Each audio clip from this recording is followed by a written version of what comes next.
Last episode, I left you with this.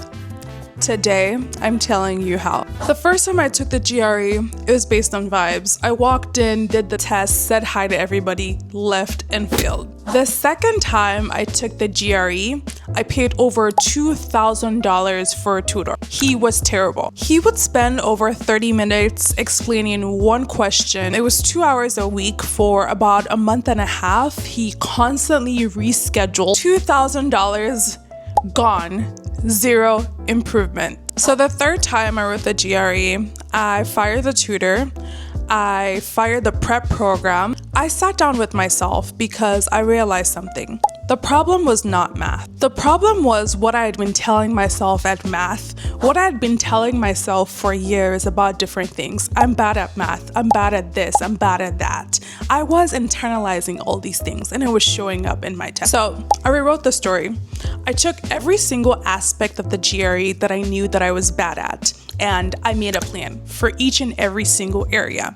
So I changed the narrative from I'm bad at this, forget about this, to I'm bad at this and here's how I can be better. And I also realized something about myself. I'm a little neurospicy. And once I figured out how I actually learn, how I actually process information, how I actually see math in my head, everything changed. I studied after work while I was in my MBA program, and I focused on past GRE tests, not just math, not just verbal, but actual past tests, so I could start to understand and notice the pattern. And I joined Facebook groups.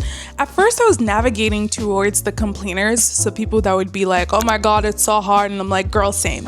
And then I realized that wasn't helping me, so I started gravitating towards people who knew it was hard, but were devising ways in which they could be better. The scores came back by email. I remember that day so vividly. I was walking into my house and I was so anxious. I checked my email and I had maxed out my quant. My fucking quant.